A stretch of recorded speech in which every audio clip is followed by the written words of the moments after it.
और बच्चों क्या हालचाल। हम लोग आज स्टार्ट करने वाले हैं chapter number 9 NPO CA foundation के सेकंड मॉड्यूल में ये चैप्टर है। काफ़ी बच्चों को इस चैप्टर में प्रॉब्लम रहती है, तो आज हम लोग सारी प्रॉब्लम का समाधान लेके आए हैं। तो आप लोग अपना रजिस्टर और अपना पेन साथ में लेके बैठें ताकि जो भी इम्पोर्टेंट बातें हैं वो आप लोग नोट कर सकें। तो चलो स्टार्ट करते हैं अपना चैप्टर। तो एनपीओ के लिए जो हम अकाउंटिंग करते हैं उसे हम लोग बोलते हैं फंड बेस्ड अकाउंटिंग। अब फंड बेस्ड अकाउंटिंग क्यों बोलते हैं, ऐसा क्या इसमें रहता है, क्यों ये चैप्टर बाकी चैप्टर से अलग है, उसके बारे में हम लोग बात करते हैं। तो देखो, सबसे पहले ये समझते हैं कि एनपीओ जो होता है उसका मोटिव कभी भी प्रॉफिट अर्निंग नहीं होता है। तो जब प्रॉफिट अर्निंग मोटिव नहीं है तो अकाउंटिंग में कुछ ना कुछ तो डिफरेंस आएगा ही आएगा। क्या ये लोग प्रॉफिट और लॉस कैलकुलेट करते होंगे? जब इनका प्रॉफिट अर्निंग मोटिव ही नहीं है तो ये लोग प्रॉफिट और लॉस कैलकुलेट नहीं करते होंगे। ठीक है, तो फिर इनको पैसे कहाँ से मिलते हैं? तो कुछ पैसे तो मेंबर्स देते हैं और कुछ इनको डोनेशन से मिलते हैं। तो अच्छा, ऐसी बात है। तो इनके पास में अर्निंग का जो मेन सोर्स रहता है वो एक तो रहता है मेंबर से जो पैसे मिलते हैं जिनको हम लोग सब्सक्रिप्शन बोलते हैं, और जो डोनेशन इनको मिलता है। तो इनका एक पर्पज होता है, उस पर्पज के लिए ये फंड कलेक्ट करते हैं, उस पर्पज में पैसे खर्च करते हैं, फिर नया पर्पज लाते हैं, फिर फंड कलेक्ट करते हैं, फिर खर्च करते हैं। इसका मतलब ये लोग एक फंड पे बेस्ड होते हैं जिसके बेसिस पे ये लोग काम करते हैं। तो इसीलिए इसकी अकाउंटिंग को हम लोग क्या बोलते हैं? Fund based accounting. तो इसकी अकाउंटिंग में हमें करना क्या क्या होता है उसके बारे में अब हम लोग बात करते हैं। तो देखो, जो एनपीओ है वो तीन चीजें प्रिपेयर करती है: receipt and payment account. Second, ये लोग प्रिपेयर करते हैं इनकम एंड एक्सपेंडिचर अकाउंट। और थर्ड, ये लोग बनाते हैं बैलेंस शीट। ठीक है, यानी कि हमें इतनी चीजें ही सीखनी है, हमें फुल ईयर की अकाउंटिंग इनकी नहीं करनी है, हमें तो फाइनल अकाउंट बनाने हैं। तो रिसीट एंड पेमेंट अकाउंट जो बनता है वो सेम कैश बुक के जैसे बनता है। ठीक है, या अपन कैश अकाउंट बोल दो, मतलब पैसा आया तो डेबिट में नोट करना है, पैसा गया तो क्रेडिट में नोट करना है। इनकम एंड एक्सपेंडिचर अकाउंट है वो बनता है प्रॉफिट एंड लॉस अकाउंट के जैसे। तो प्रॉफिट एंड लॉस अकाउंट के अंदर हम लोगों ने देखा हुआ है कि डेबिट में सारे एक्सपेंसेस नोट करने होते हैं और क्रेडिट में सारी इनकम नोट करनी होती है। चलो ठीक है, यहाँ तक कोई प्रॉब्लम नहीं है। बैलेंस शीट जो होती है वो बैलेंस शीट के जैसे बनती है, लाइबिलिटीज अमाउंट, असेट्स अमाउंट। लेकिन हम लोग डायरेक्टली इन टॉपिक्स पे नहीं आ सकते। एनपीओ स्टार्ट करने से पहले हमें तीन बेसिक टॉपिक कवर करने पड़ेंगे जो बड़े क्वेश्चन के अंदर हमें दिखते हैं, उनका सेपरेट ट्रीटमेंट पहले ही समझना पड़ेगा। तो मैंने आपको ये बताया कि एनपीओ है वो फंड बेस्ड अकाउंटिंग है। तो फंड बेस्ड अकाउंटिंग यदि हम लोग कर रहे हैं तो सबसे पहले हमें सीखना पड़ेगा ट्रीटमेंट ऑफ फंड। सबसे पहले हम सीखेंगे कि इनको जो फंड मिलता है उसका क्या ट्रीटमेंट रहता है। सेकंड, हम लोग सीखेंगे ट्रीटमेंट ऑफ कंज्यूमेबल्स। कंज्यूमेबल्स का क्या ट्रीटमेंट रहेगा, किस तरीके से इनको नोट किया जाता है। और थर्ड, हम लोग बात करेंगे सब्सक्रिप्शन की। ये सब चीज़ें हम लोग कवर करेंगे। तो पहले ये तीन चीज़ें जब कवर हो जाएगी तो हम लोग इजीली बड़े क्वेश्चन की तरफ बढ़ सकते हैं। ठीक है, तो चलो आगे बढ़ते हैं हम लोग। तो सबसे पहले हम लोग बात करेंगे treatment of fund. Treatment of fund. Fund का क्या ट्रीटमेंट रहेगा? एनपीओ को पैसे मिले और उनको बोला गया कि ये पैसे इसी पर्पज में खर्च करने हैं। सोचो, आपको कोई पेमेंट दे रहा हो और बोल रहा हो कि इसे यहीं पे लगाना है, तो इसका मतलब वो आपके लिए क्या हुआ बताओ? लाइबिलिटी। तो जो लाइबिलिटी है वो कहाँ पे नोट होती है? बैलेंस शीट में नोट होती है। तो फंड का ट्रीटमेंट भी कहाँ से शुरू होता है? अपनी बैलेंस शीट से शुरू होता है।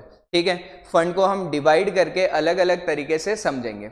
चलो ठीक है, तो इसका मतलब हमें जो फंड को नोट करना है वो कहाँ पे नोट करना है? बैलेंस शीट में। ठीक है, बैलेंस शीट में भी कौन सी साइड में? लाइबिलिटीज में। Liabilities amount, assets amount. ठीक है, कैसे नोट करना है? यदि कोई फंड है जिसका ओपनिंग बैलेंस है तो सबसे पहले हम लिखेंगे ओपनिंग बैलेंस ऑफ फंड। यदि हमें फंड से रिलेटेड और डोनेशन मिल रहा है तो हम इसी में प्लस कर देंगे। करंट ईयर में यदि हमें डोनेशन मिला, डोनेशन रिलेटेड टू फंड यदि अपने को मिला तो इसी फंड में हम लोग क्या कर देंगे, ऐड कर देंगे। ठीक है, यदि हमने कोई एक्सपेंसेस किए रिलेटेड टू दिस फंड तो वो हम क्या कर देंगे, माइनस कर देंगे। देखो क्या होता है, जब हम फंड क्रिएट करते हैं ना तो हमारा कोई पर्टिकुलर टारगेट होता है और पर्टिकुलर डेट होती है। जैसे मान लो कि मुझे आफ्टर 6 मंथ कोई सोशल वेलफेयर से रिलेटेड काम करना है, मैंने आज ही उसके लिए फंड कलेक्ट करना शुरू कर दिया, मेरे पास आज ही पैसे आने लग गए, लेकिन आज वो पैसे मैं यूज नहीं कर सकता, तो मैंने सोचा कि यार इस पैसे को मैं इन्वेस्ट कर देता हूं और आफ्टर 6 मंथ जब मुझे जरूरत पड़ेगी तो मैं इस इन्वेस्टमेंट को सेल कर दूंगा और पैसा फंड में जो भी टारगेट है उसमें यूटिलाइज कर लूंगा। तो हम लोग क्या कर सकते हैं, फंड में से इन्वेस्टमेंट भी कर सकते हैं। ठीक है, और इन्वेस्टमेंट कहाँ पे शो होते हैं बताओ, असेट साइड में शो होते हैं। तो फंड इन्वेस्टमेंट जो भी होंगे, क्वेश्चन में अपने को इन्फॉर्मेशन रहेगी, उसे हमें कहाँ पे शो करना है बताओ, असेट साइड में शो करना है। चलो ठीक है, यदि हमने इन्वेस्टमेंट किया है तो इन्वेस्टमेंट पे क्या रिसीव होता है बताओ, इंटरेस्ट रिसीव होता है। ठीक है, अब ये इंटरेस्ट किसकी अर्निंग मानी जाए, तो हम इस इंटरेस्ट को भी इस फंड के बैलेंस में ऐड कर देते हैं, प्लस इंटरेस्ट।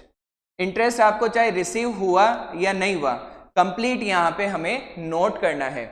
यदि आपका कोई भी इंटरेस्ट अक्यूर्ड है, अक्यूर्ड इंटरेस्ट है, तो उसे हम लोग क्या करेंगे, असेट साइड में अलग से शो कर देंगे। लेकिन यहाँ पे आपको कंप्लीट लिखना है, इसका मतलब क्या हुआ, cash plus not received in cash, ये दोनों चीजें हमें नोट करनी है। इंटरेस्ट मिल गया तो भी नोट करना है, इंटरेस्ट नहीं मिला तो भी नोट करना है।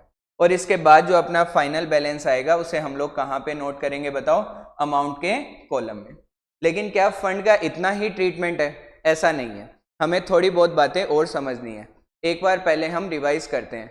ओपनिंग बैलेंस अपने पास रहेगा, फंड से रिलेटेड जो भी इनकम हुई या डोनेशन मिला वो उसी में ऐड हो जाएगा। ठीक है, यदि हमने फंड से रिलेटेड इन्वेस्टमेंट कर रखा है और उस पर इंटरेस्ट मिला या इंटरेस्ट ड्यू हुआ वो भी उसमें रिकॉर्ड हो जाएगा।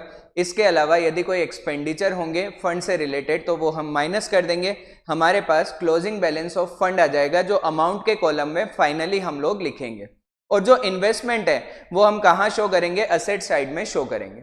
ठीक है, चलो, लेकिन फंड का ट्रीटमेंट केवल इतना ही नहीं होता, अपने माइंड में एक दो क्वेश्चन भी रहते हैं कि क्या कभी फंड का बैलेंस नेगेटिव भी हो सकता है, यदि नेगेटिव रहा तो उसका क्या ट्रीटमेंट करेंगे। ठीक है, क्या हम इंटरेस्ट को हर बार यहीं पे नोट करते हैं, क्या कोई ऐसा भी फंड है जिसका इंटरेस्ट है वो यहाँ पे नोट नहीं होता हो, तो ये सारी चीज़ें हम लोग अब क्लियर करते हैं। चलो ठीक है, तो मैं एग्जाम्पल से आपको सारी चीज़ें समझाने की कोशिश करता हूँ, आप लोग थोड़ा सा ध्यान दो और इसे नोट भी कर लेना साथ में, ताकि फ्यूचर में आपको प्रॉब्लम नहीं रहे। तो जैसे बैलेंस शीट में हमने लाइबिलिटीज साइड में यहाँ पे नोट किया opening balance of fund, opening balance of fund. तो मान लो अपने पास में ओपनिंग बैलेंस है 80,000। ठीक है, इस फंड से रिलेटेड हमें और डोनेशन मिला या फिर इनकम हुई 20,000। ठीक है, अब पहला एग्जाम्पल ये समझ रहे हैं जिसमें एक्सपेंसेस कम है, तो मान लेते हैं अपना एक्सपेंसेस है इसके अंदर है 70,000, तो 70,000 क्या होगा, माइनस हो जाएगा। अब अपने पास में फंड का बैलेंस कितना रह गया, 30,000, जो हम फाइनली किस में नोट कर देंगे, अमाउंट के कॉलम में। ठीक है, ये तो हो गया कि यदि पॉजिटिव आंसर आ रहा है तो क्या होगा। अब हम लोग चलते हैं, यदि नेगेटिव आंसर आ रहा है तो क्या होगा।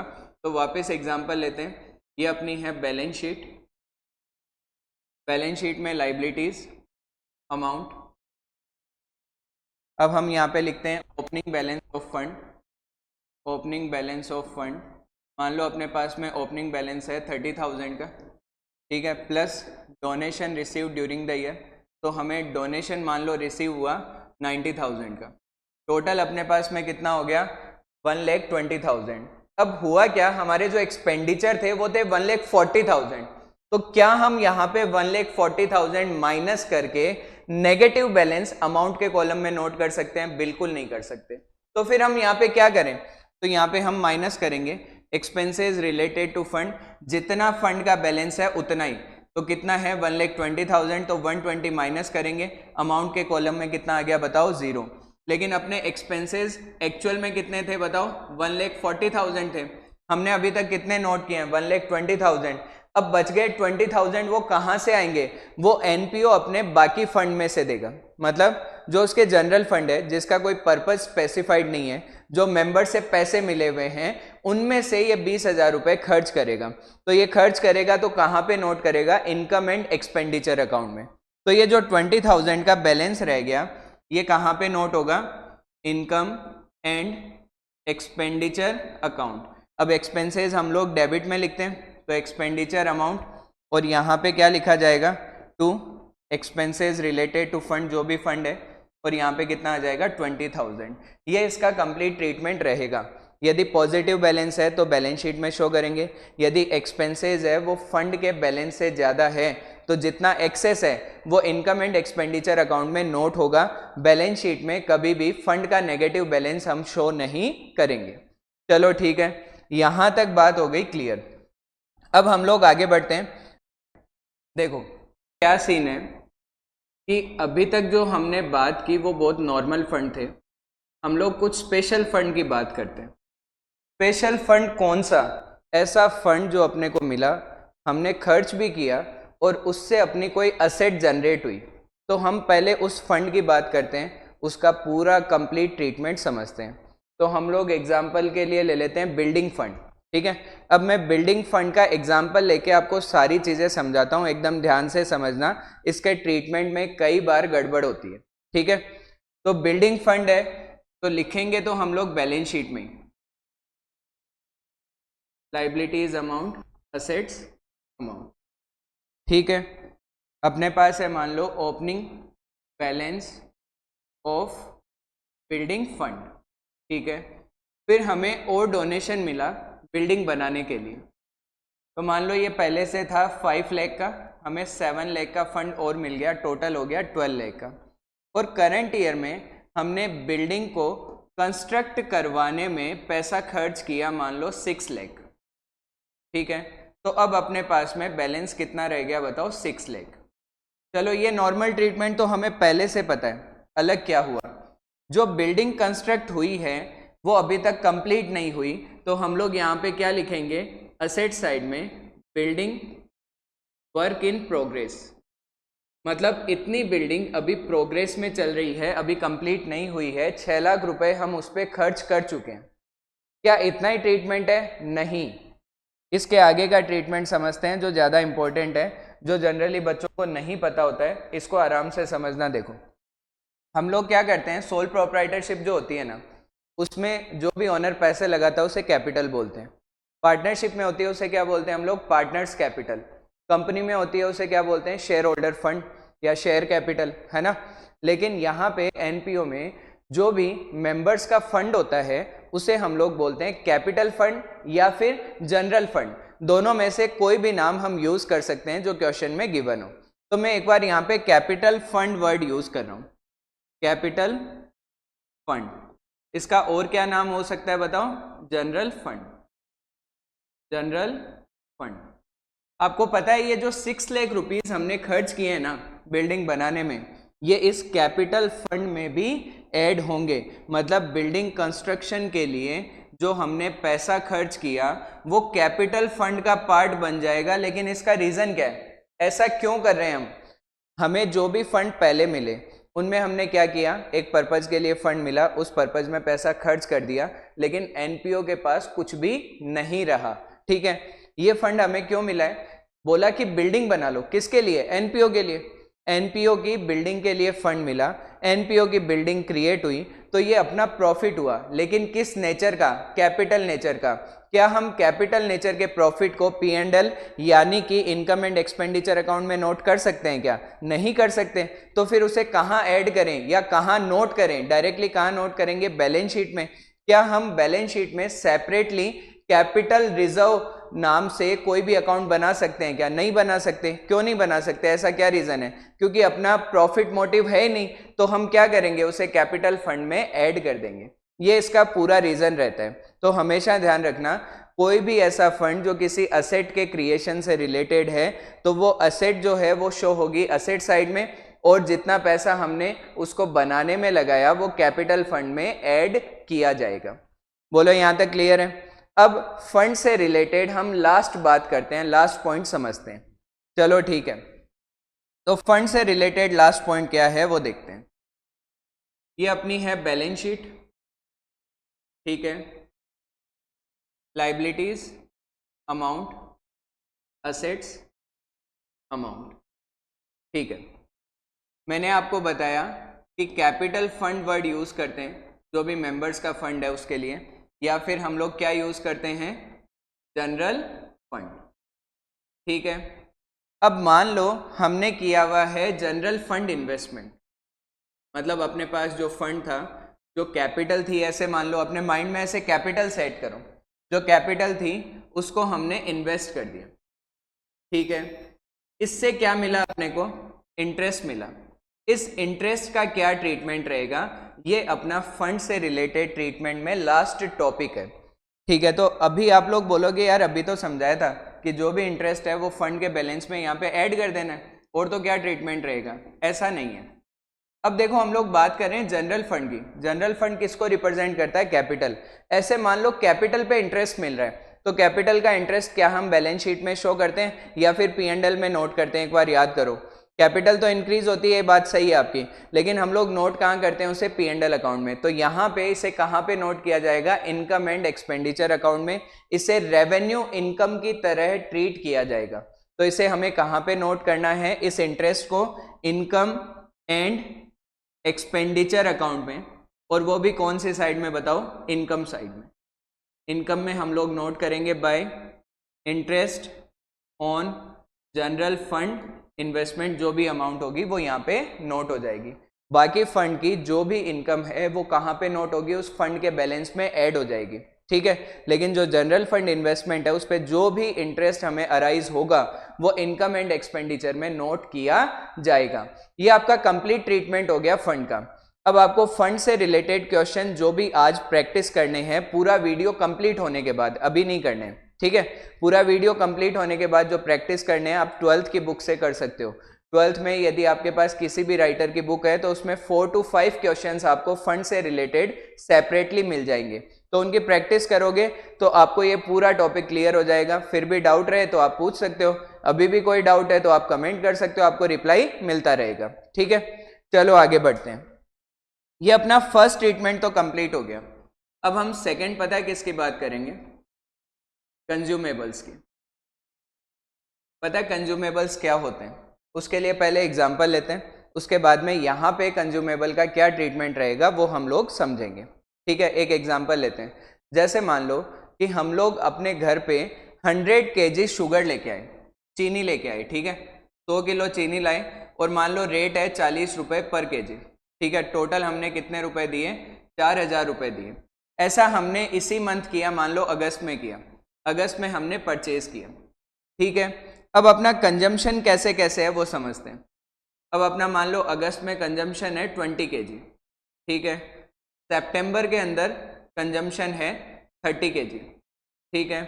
फिर अक्टूबर के अंदर कंजम्पशन है अपनी मान लो 10 kg, और उसके बाद में नवंबर के अंदर अपना कंजम्पशन है मान लो 40 kg, ठीक है। हमने अभी स्पेंड कितने किए, खर्च कितने किए, 4000 रुपये, ठीक है।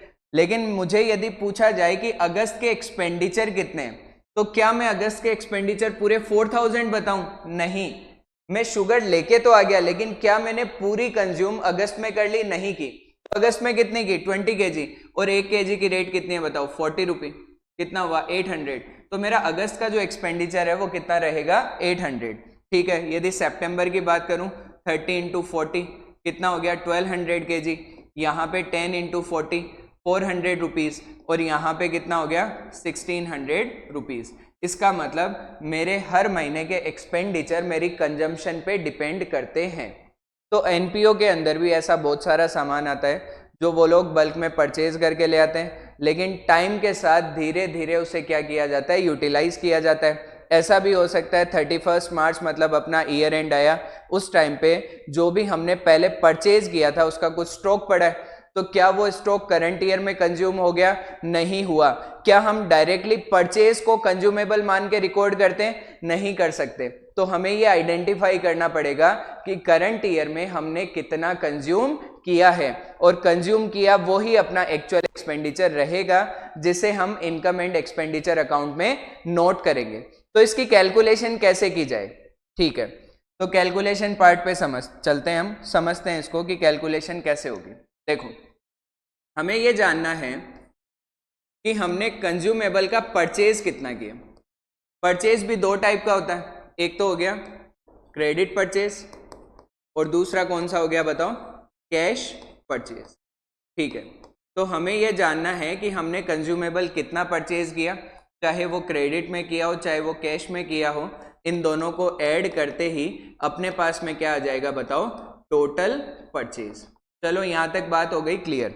लेकिन ये कैसे आएगा क्रेडिट परचेज, इसके बारे में और हम डिटेल में अभी समझेंगे। तो हमें पता चल गया कि हमने परचेज कितना किया, प्लस अपने पास ओपनिंग स्टॉक कितना था, अपने पास में ओपनिंग स्टॉक कितना था वो इसमें ऐड हो जाएगा। हम लोग इसमें माइनस कर देंगे क्लोजिंग स्टॉक कितना है, क्योंकि क्लोजिंग स्टॉक तो अभी कंज्यूम ही नहीं हुआ ना, तो क्लोजिंग स्टॉक को क्या कर दिया जाएगा बताओ? माइनस कर देंगे। और क्या माइनस करेंगे? Sale of consumable. यदि हम कंज्यूमेबल को सेल कर देते हैं तो उसकी कॉस्ट प्राइस यहां से माइनस हो जाएगी। अब ये क्या नया लफड़ा है कि सेल को यहां से माइनस करना है? ऐसा क्या है, हम 100 kg शुगर लेके आए थे, हमारा पड़ोसी आया कि यार 10 kg मुझे दे दो, मैं तुम्हें प्राइस दे देता हूँ, तो हम उसे 10 kg दे देते हैं। तो क्या वो हमने कंज्यूम की है? नहीं की। तो क्या वो अपना एक्सपेंडिचर है? नहीं है। तो फिर उसे क्या करना है? हटाना है। हटाना है तो क्या करना पड़ेगा? माइनस करना पड़ेगा। ठीक है, तो देखो हमें पता चला कि हमारी परचेज कितनी है। परचेज में हमने क्या प्लस किया? ओपनिंग स्टॉक प्लस किया। क्लोजिंग स्टॉक को क्या किया बताओ? माइनस किया। और सेल जो हमने कंज्यूमेबल का जो भी पार्ट है सेल कर दिया उसे माइनस कर देंगे, लेकिन किसको? कॉस्ट प्राइस को। प्रॉफिट और लॉस का क्या ट्रीटमेंट होगा वो अलग होगा, ठीक है, लेकिन हम लोग क्या माइनस करेंगे? कॉस्ट। इसके बाद जो हमारा बैलेंस बचेगा वो ही अपना रियल एक्सपेंडिचर है, इसी को हम इनकम एंड एक्सपेंडिचर अकाउंट में नोट करेंगे। ठीक है, मतलब हमें क्वेश्चन में ये आइडेंटिफाई करना पड़ेगा, और यदि क्वेश्चन में ये गिवन है तो इनमें से कुछ ना कुछ मिसिंग होगा, जैसे ओपनिंग स्टॉक हो गया, क्लोजिंग स्टॉक हो गया, इनमें से कुछ ना कुछ मिसिंग रहेगा जिसे हमें फाइंड आउट करना पड़ेगा। ठीक है, तो अब हम समझते हैं कि ये क्रेडिट परचेज की जो अमाउंट है, क्या ये क्वेश्चन में डायरेक्टली गिवन होगी या हमें कभी कभी आइडेंटिफाई भी करनी पड़ सकती है? तो ऐसा हो सकता है कि हमें क्रेडिट परचेज की अमाउंट को आइडेंटिफाई करना पड़े। तो कैसे आइडेंटिफाई होगा वो देखते हैं। चलो देखो, तो सबसे पहले हम लिखेंगे पेमेंट मेड टू क्रेडिटर्स। हमने क्रेडिटर को जितना भी पेमेंट किया, ठीक है, इसमें हम लोग प्लस कर देंगे क्लोजिंग आउटस्टैंडिंग, प्लस कर देंगे ओपनिंग एडवांस, माइनस कर देंगे ओपनिंग आउटस्टैंडिंग, और माइनस क्या कर देंगे? Closing advance. ठीक है, ये सब प्लस माइनस करने के बाद में जो अपने पास में वैल्यू आएगी वो किसकी आएगी बताओ? क्रेडिट परचेज की। अब फिर माइंड में ये चलता है कि ये सब क्या हो रहा है भाई, ऐसी अजीब सी कैलकुलेशन आ रही है, पता नहीं प्लस कर रहे हैं माइनस कर रहे हैं। ठीक है, तो हम लोग पता है क्या सीखते हैं? हम लोग सीखते हैं क्रेडिटर्स अकाउंट। ये हमने वैसे पहले कवर किया हुआ है। कहाँ पे कवर किया था? हमने 11th क्लास में कवर किया था। अच्छा, ऐसा भी कोई टॉपिक था? हमने इनकम्प्लीट रिकॉर्ड में इसे कवर किया हुआ है। ठीक है, तो क्रेडिटर्स क्या होते हैं? अपनी लाइबिलिटी होती है, सिंपल सी बात है। लाइबिलिटी इंक्रीज होती है तो कहाँ नोट करते हो? क्रेडिट में। डिक्रीज होती है तो कहाँ नोट करते हो? डेबिट में। ठीक है, तो सबसे पहले आप यहाँ पे क्या लिखोगे? बाय ओपनिंग बैलेंस, जिसे हम बैलेंस बीडी के नाम से लिखते हैं। ये अपना क्या है बताओ? ओपनिंग आउटस्टैंडिंग है। ठीक है, यहाँ पे आ जाएगा ओपनिंग आउटस्टैंडिंग, तो इधर क्या आएगा? Closing outstanding.